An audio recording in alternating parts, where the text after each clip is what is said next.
வணக்கம். பரபரப்பு மீடியா செய்திகளுக்காக நான் நிரோஷன். இந்தியாவின் ஆபரேஷன் சிந்தூர் ராணுவ நடவடிக்கையின் போது இந்திய ராணுவத்தின் போர் நடவடிக்கையில் என்ன நடந்தது என்ற விஷயங்கள் பாதுகாப்பு காரணங்களுக்காக ரகசியம் காக்கப்பட்டன. இப்போது அவற்றில் சில ராணுவ நடவடிக்கைகள் ரகசியம் நீக்கப்படுகின்றன. அப்படி ரகசியம் நீக்கப்பட்டு வெளியிடப்பட்ட நடவடிக்கை ஒன்றில் பாகிஸ்தான் உளவுத்துறையால் தயார் செய்யப்பட்டு இந்திய எல்லைக்கு அனுப்பப்பட்ட சுமார் 50 தீவிரவாதிகளின் ஊடுருவல் முயற்சியை BSF முறியடித்த சம்பவம் வெளியாகி உள்ளது.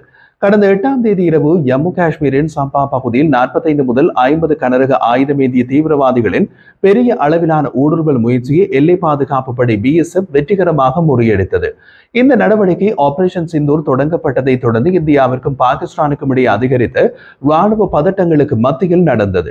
தீவிரமான போர் நிறுத்த மீறல்கள் மற்றும் பாகிஸ்தான் நிலைகளில் இருந்து கடுமையான எல்லை தாண்டிய துப்பாக்கி சூடு ஆகியவற்றின் மறைவின் கீழ் சர்வதேச எல்லையை நோக்கி முன்னேறும் தீவிரவாதிகள் குழுவின் நடமாட்டம் பற்றிய உளவு தகவல்களின் அடிப்படையில் BSF துருப்புகள் உஷார்படுத்தப்பட்டனர். தீவிரவாத ஊடுருவல்காரர்களுக்கு இந்திய எல்லை வரை செல்ல பாகிஸ்தான் ரேஞ்சர்கள் பாதுகாப்பு வழங்கியதால் அவர்களது நகர்வு எளிதாக்கப்பட்டதாக கூறப்படுகிறது. இருளை போர்வையாக பயன்படுத்தி எல்லையை அண்மித்த தீவிரவாத குழுவினருக்கு விரைவாக பதிலளித்த BSF துருப்புகள் கனரக மற்றும் துல்லியமான மோட்டார் மற்றும் சிறிய ஆயுதங்களை பயன்படுத்தி நன்கு ஒருங்கிணைந்த தாக்குதலை தொடங்கினர். முன்னேறும் தீவிரவாதிகளையும் அவர்களுக்கு ஆதரவளித்த பாகிஸ்தான் ராணுவ நிலைகளையும் குறிவைத்தனர். சுமார் 1.5 மணி நேரம் நீடித்த இந்த துப்பாக்கி போரில் பல பாகிஸ்தானிய பதுங்கு குழிகள் அளிக்கப்பட்டு அவர்களின் துப்பாக்கி சுடு சக்தி கணிசமாக குறைந்தது. ஜெய்ஷ்-இ-முஹம்மது தீவிரவாத இயக்கத்துடன் தொடர்புடையதாக சந்தேகிக்கப்படும் குறைந்தது 7 தீவிரவாதிகள் மோதலின் போது கொல்லப்பட்டனர். மீதமுள்ளவர்கள் பலர் காயங்களுடன் எல்லையை தாண்டி பின்வாங்குவதை காண முடிந்தது. எல்லை பாதுகாப்பு படையின் தீர்க்கமான நடவடிக்கை ஊடுருவலை தடுத்தது மட்டுமல்லாமல் எதிரிக்கு கணிசமான இழப்புகளையும் ஏற்படுத்தியது. பாகிஸ்தான் ராணுவத்தின் முன்னர நிலைகளுக்கு விரிவான சேதம் ஏற்பட்டதாகவும் தெரிய வந்தது. எல்லை பாதுகாப்பு படையின் DIG SS மந்த் இந்த தாக்குதல் பற்றி குறிப்பிட்ட போது முன்னோக்கி செல்லும் நிலைகளில் அதிகாரிகளின் இருப்பு மற்றும் ஆண் மற்றும் பெண் வீரர் வீராங்கனைகளின் முன்மாதிரியான செயல்திறன் தெளிவாக தெரிந்தது. உயர் படைகளின் மன உறுதியையும் செயல்பாட்டு திறனும் தீவிரவாதிகளின் ஊடுருவலை தடுத்ததில் முக்கிய காரணிகளாக இருந்தன என்றார்.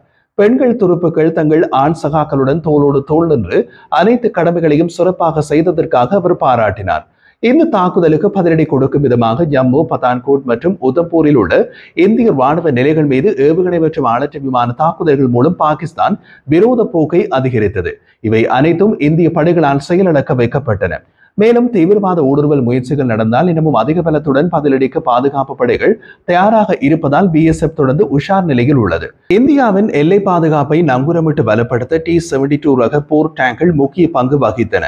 இந்தியாவின் ஆபரேஷன் சிந்தூர் நாட்டின் எல்லை பாதுகாப்பு உக்தியில் குறிப்பிடத்தக்க மாற்றத்தை குறித்தது. ஜம்மு மற்றும் காஷ்மீரின் அக்னூர் பகுதியில் உள்ள கட்டுப்பாடு கோடு LOC வரை T-72 பிரதான போர் டேங்கள் நிலைநிறுத்தப்பட்டன. இந்த தீர்க்கமான நடவடிக்கை பாகிஸ்தான் ஆக்கிரமிப்பு மற்றும் இந்திய எல்லைக்குள் தீவிரவாத ஊடுருவலை எளிதாக்க முயற்சிகளுக்கு நேரடி பதிலடியாக வந்தது. 125 மில்லிமீட்டர் துப்பாக்கிகள் மற்றும் 4000 மீட்டர் தொலைவில் உள்ள இலக்குகளை தாக்கும் திறன் கொண்டு டேங்க் எதிர்ப்பு வழிகாட்டப்பட்ட ஏவுகணைகள் பொருத்தப்பட்ட T-72 ரக விமானங்கள், BMP-2 கவச வாகனங்கள், வான் பாதுகாப்பு பிரிவுகள், பீரங்கிகள் மற்றும் காலாட்படை ஆகியவற்றை உள்ளடக்கிய கூட்டுப்படைகள் தாக்குதலின் முதுகெலும்பாக அமைந்தன. இந்த டேங்கள் ஊடுருவல் பாதைகளை மூடுவதற்கும் நிலையான செயல்பாட்டு தயார் நிலையை பராமரிப்பதற்கும் எல்லை தாண்டிய தீவிரவாதத்தின் எந்த ஒரு முயற்சியினையும் பெரும் பலத்துடன் எதிர்கொள்ள முடியும் என்பதை உறுதி செய்வதற்கும் பணிக்கப்பட்டன. தீவிரவாத நடவடிக்கைகளுக்கான ஏவுதளங்களாக செயல்பட்டு பாகிஸ்தான் ராணுவ நிலைகளை செயலிழக்க செய்வதில் அவர்களின் இருப்பு முக்கிய பங்கு வகித்தது. ஊடுருவலை எளிதாக்கும் குறிப்பிட்ட எதிர நிலைகள் அடையாளம் காணப்பட்டு துல்லியமான டேங்க் நேரடி தாக்குதலில் அளிக்கப்பட்டதை இந்திய அதிகாரிகள் உறுதிப்படுத்தினர். இந்த நடவடிக்கை பாகிஸ்தானின் பீரங்கி பயிற்சியில் முக்கியமான குறைபாடுகளையும் அம்பலப்படுத்தியது. பாகிஸ்தானால் ஏவப்பட்ட 155 மில்லிமீட்டர் ஷெல் வெடிக்காத நிலையில் கண்டெடுக்கப்பட்டது. அதில் உருகிக்கு பதிலாக பிளக் பொருத்தப்பட்டிருந்தது. இதன் மூலம் பாகிஸ்தான் தரப்பில் போதுமான பயிற்சி மற்றும் தயார் நிலை கிடையாது என்பது நிரூபிக்கப்பட்டுள்ளது. இந்திய வான் பாதுகாப்பு பிரிவுகள் புதிய யுக அச்சுறுத்தல்களை எதிர்கொள்வதில் முக்கிய பங்கு வகித்தன. விதிவிலக்கான திறமை மற்றும் ஒருங்கிணைப்புடன் பல ஆளற்ற விமான திரள் தாக்குதல்களை இடைமறித்தன. ஆளற்ற விமானங்கள் மற்றும் மின்னணு போர் நடவடிக்கைகள் உட்பட தரை, கவசம் மற்றும் மேம்பட்ட கண்காணிப்பு ஆகியவற்றின் இந்த ஒருங்கிணைப்பு இந்திய படைகள் நிகழ்நேர உளவு தகவல்களுடன் எதிரி துப்பாக்கி நிலைகளை துல்லியமாக கண்டறிந்து அழிக்க உதவியது. ஒருங்கிணைந்த தாக்குதல்களில் பாகிஸ்தான் படைகளுக்கு பெரும் உயிரிழப்புகள் ஏற்பட்டன. பாகிஸ்தான் தரப்பில் 65 பேர் கொல்லப்பட்டதாக கூறப்படுகிறது. அதே நேரத்தில் இந்திய துருப்புகளுக்கு எந்தவித உயிரிழப்பும் ஏற்படவில்லை. வடக்கு காஷ்மீரில் சவாலான நிலப்பரப்பில் தீவிரவாத மறைவிடங்களை அளித்ததோடு மட்டுமல்லாமல் இந்திய விமானப்படை முக்கிய பாகிஸ்தான் விமான தளங்கள் மீது தாக்குதல்களை நடத்தியது. முக்கியமான உள்கட்டமைப்பை முடக்கியது மற்றும் இந்தியாவின் அளவீடு செய்யப்பட்ட விரிவாக்கத்திற்கான திறனை மேலும் நிரூபித்தது. T-72கள் 1980களின் முற்பகுதியில் இந்தியாவால் முதலில் சேர்க்கப்பட்டு சோவியத் வடிவமைக்கப்பட்ட டேங்கள். இவை தமிழ்நாட்டின் ஆவடியில் உள்ள கனரக வாகன தொழிற்சாலையில் உள்நாட்டில் தயாரிக்கப்படுகின்றன. வெடிக்கும் எதிர்வினை கவசம், GPS மற்றும் மேம்பட்ட தீ அடைக்கும் அமைப்புகள் போன்ற அம்சங்களுடன் தொடர்ந்து மேம்படுத்தப்பட்ட இந்த டேங்களில் சுமார் 2500 டேங்களை இந்திய ராணுவம் இயக்குகிறது. ரஷ்யாவுடனான சமீபத்திய $248 மில்லியன் ஒப்பந்தம் புதிய 1000 HP என்ஜின்களுடன் அவற்றின் இயக்கத்தை மேலும் மேம்படுத்துவதை நோக்கமாக கொண்டுள்ளது மற்றும் இந்தியாவின் உள்நாட்டு டேங்க் உற்பத்தி முயற்சிகளை ஆதரிக்க தொழில்நுட்ப பரிமாற்றத்தையும் உள்ளடக்கியது. மே 10ஆம் தேதி முதல் ராணுவ நடவடிக்கைகள் இடைநிறுத்தப்பட்டிருந்தாலும் இந்திய படைகள் அதிக எச்சரிக்கையுடன் உள்ளன. எல்லை கட்டுப்பாட்டு கோட்டில் 24/7 கண்காணிப்பை பராமரிக்கின்றன. இந்திய தளபதியிடமிருந்து வரும் செய்தி சந்தேகத்திற்கிடமின்றி உள்ளது. எந்த ஒரு புதுப்பிக்கப்பட்ட ஆக்கிரமிப்பும் தீர்க்கமான ராணுவ வலுசக்தியுடன் எதிர்கொள்ளப்படும். மேலும் எதிர்காலத்தில் ஏற்படும் எந்த ஒரு தீவிரவாத தாக்குதலும் ஒரு போர் நடவடிக்கையாக கருதப்படும். எல்லை தாண்டிய அச்சுறுத்தல்களுக்கு விரைவான மற்றும் பயனுள்ள பதிலுக்காக கவசம், பீரங்கிகள், வான் பாதுகாப்பு மற்றும் உளவுத்துறை சொத்துக்களை ஒருங்கிணைக்கும் இந்திய ராணுவத்தின் திறனை ஆபரேஷன் சிந்தூர் வெளிப்படுத்தியது. T-72 டேங்களை நேரடியாக எல்லை கட்டுப்பாட்டு கோட்டில் நிலைநிறுத்துவது இந்தியாவின் எல்லையை பலப்படுத்தியது மட்டுமல்லாமல் நாட்டின் எதிர்கால எல்லை பாதுகாப்பு நிலைப்பாட்டை உறுதி செய்து தயார் நிலை மற்றும் உறுதிப்பாட்டின் தெளிவான சமிக்கையையும் அனுப்பியது. மறுபக்கத்தில் பாகிஸ்தானின் ஏவுகணை மற்றும் ஆளற்ற விமான தாக்குதல்கள் முழுமையாக தடுக்கப்பட்ட காரணம் இந்திய வான் பாதுகாப்பு வலையமைப்பு என்று ராணுவ விமான பாதுகாப்பு இயக்குநர் ஜெனரல் விளக்குகிறார். அவரது கூற்றின்படி இந்தியாவின் முழுமையாக உள்நாட்டில் உருவாக்கப்பட்ட மற்றும் தானியங்கி வான் பாதுகாப்பு கட்டுப்பாட்டு அமைப்பான ஆகாஷ்டீர் நாட்டின் வான் பாதுகாப்பு திறன்களில் கூர்மையான விளிம்பாக உருவெடுத்துள்ளது. சமீபத்திய ராணுவ மோதல்களில் அதன் முக்கிய பங்கிற்காக கண்ணுக்கு தெரியாத சுவர் என்று புனைப்பெயரை பெற்றுள்ளது. மூலோபாய தொலைநோக்கின் கீழ் Bharat electronics limited BEL all உருவாக்கப்பட்ட ஆகாஷ்டீர் பாகிஸ்தானுடனான தீவிரமான 4 நாள் மோதலின் போது குறிப்பாக மே 9 மற்றும் 10ஆம் தேதி இரவு தனது வித்தையை காட்டியது. இந்திய ராணுவம் மற்றும் பொதுமக்கள் நிறுவல்களை குறிவைத்து ஏவுகணைகள் மற்றும் ஆளற்ற விமானங்களின் தாக்குதலை இடைமறித்து செயலிழக்க வைத்ததற்கு ஆகாஷ்டீர் முக்கிய பங்கு வகித்தது. ஆகாஷ்டீரின் வெற்றியின் ஒரு முக்கிய அம்சம் பரந்த C4ISR-ஐ அது கொண்டுள்ளது.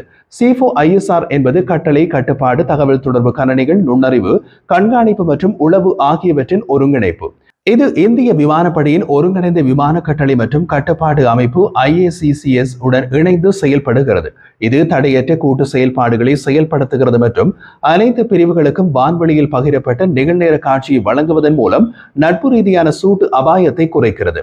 அதன் மையத்தில் எதிரி விமானங்கள், ஆளற்ற விமானங்கள் மற்றும் ஏவுகணைகளை கண்டறிதல், கண்காணித்தல் மற்றும் ஈடுபடுத்துவதை தானியக்கமாக்குவதற்கு ஆகாஷ்டீர் வடிவமைக்கப்பட்டுள்ளது.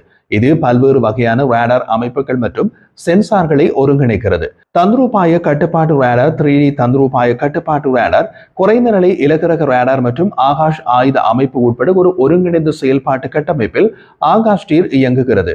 இந்த சென்சார் இணைவு கட்டளை மையங்கள் மற்றும் முன்னணி அலகுகள் இரண்டிற்கும் ஒரு விரிவான நிகழ்நேர வான் இணைப்பை வழங்குகிறது. அதன் மூலம் ஒருங்கிணைந்த மற்றும் துல்லியமான வான் பாதுகாப்பு நடவடிக்கைகளை உறுதி செய்கிறது. ஆகாஷ்டீரை வேறுபடுத்துவது அதன் ஆட்டோமேஷன் மற்றும் வேகம். இந்த அமைப்பு கையேட்டு செயல்முறைகளை நீக்குகிறது. விரோதமான வான்வெளி அச்சுறுத்தல்களை உடனடியாக அடையாளம் காணவும் அவற்றை தாக்கவும் உதவுகிறது. ஈடுபாட்டு அதிகாரத்தை பரவலாக்குவதன் மூலம் உள்ளூர் தளபதிகள் நிகழ்நேர முடிவுகளை எடுக்க அதிகாரம் அளிக்கிறது. எதிர்வினை நேரங்களை வெகுவாக குறைக்கிறது மற்றும் வெற்றிகரமான இடைமறிப்புகளின் நிகழ்தகவை அதிகரிக்கிறது. உயர் மோதல் மண்டலங்களில் அல்லது சூப்பர்சோனிக் ஜெட் விமானங்கள் மற்றும் க்ரூஸ் ஏவுகணைகள் போன்ற அதிவேக அச்சுறுத்தல்களுக்கு எதிராக கூட ஆகாஷ்டீர் துல்லியமாக செயல்பட்டதை 4 நாள் போரில் காண முடிந்தது. ஆகாஷ்டீரின் செயல்திறன் ஆபரேஷன் சிந்தூரின் போது தெளிவாக நிரூபிக்கப்பட்டது. அங்கு ஆகாஷ்டீர் உள்வரும் ஆளற்ற விமானங்களை விரோதமானவை என்று அறிவித்து தானாக இடைமறிப்புக்கு அருகிலுள்ள ஆயுத அமைப்பை இயக்கியது. இதன் விளைவாக இந்திய வான்வெளியில் நுழைந்த அனைத்து எதிரி ஆளற்ற விமானங்களும் அழிக்கப்பட்டன. ஆகாஷ்டீர் அதன் வலுவான வடிவமைப்பிற்கும் குறிப்பிடத்தக்கது. இது வாகன அடிப்படையிலானது. நடமாடும் தாக்குதல் கூட்டமைப்பு முதல் நிலையான எல்லை பாதுகாப்புகள் வரை பல்வேறு செயல்பாட்டு சூழல்களில் விரைவான பயன்பாடு மற்றும் தகவல் அமைப்பு திறனை அனுமதிக்கின்றது. அமைப்பின் உள்ளமைக்கப்பட்ட பணி நீக்கம் மற்றும் அளவிடுதல் ஆகியவை நெட்வொர்க் ஜாமிங் அல்லது சிஸ்டம் தோல்விகள் போன்ற பாதகமான சூழ்நிலைகளில் கூட தொடர்ச்சியான செயல்பாட்டை உறுதி செய்கின்றன. அதே நேரத்தில் அதன் மேம்படுத்தக்கூடிய கட்டமைப்பு வளர்ந்து வரும் தொழில்நுட்ப தேவைகளுக்கு ஏற்ப அதை மாற்றியமைக்க அனுமதிக்கின்றது. பாகிஸ்தானுடனான சமீபத்திய மோதல் இந்தியாவின் உள்நாட்டு அணுகுமுறைக்கும் இறக்குமதி செய்யப்பட்ட சீன HQ-9 மற்றும் HQ-16 அமைப்புகளை பாகிஸ்தான் நம்பியிருப்பதற்கும் இடையே ஒரு கூர்மையான வேறுபாட்டை எடுத்து காட்டுகிறது.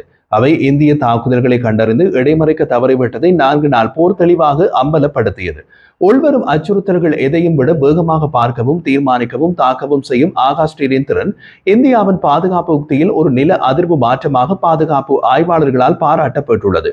இது இந்தியாவை நிகழ்நேர தானியங்கி வான் பாதுகாப்பு போருக்கு தகுதியான நாடுகளின் குழுவில் இடம் பிடிக்க வைத்துள்ளது. அதன் வெற்றிகரமான பயன்பாடு இந்திய உயிர்களையும் சொத்துக்களையும் பாதுகாப்பது மட்டுமல்லாமல் எதிர்கால மோதல்களுக்கு புதிய அளவுகோல்களை அமைத்து தானியங்கி வான் பாதுகாப்பு துறையில் புதுமை மற்றும் வழிநடத்தும் திறனையும் நிரூபித்துள்ளது.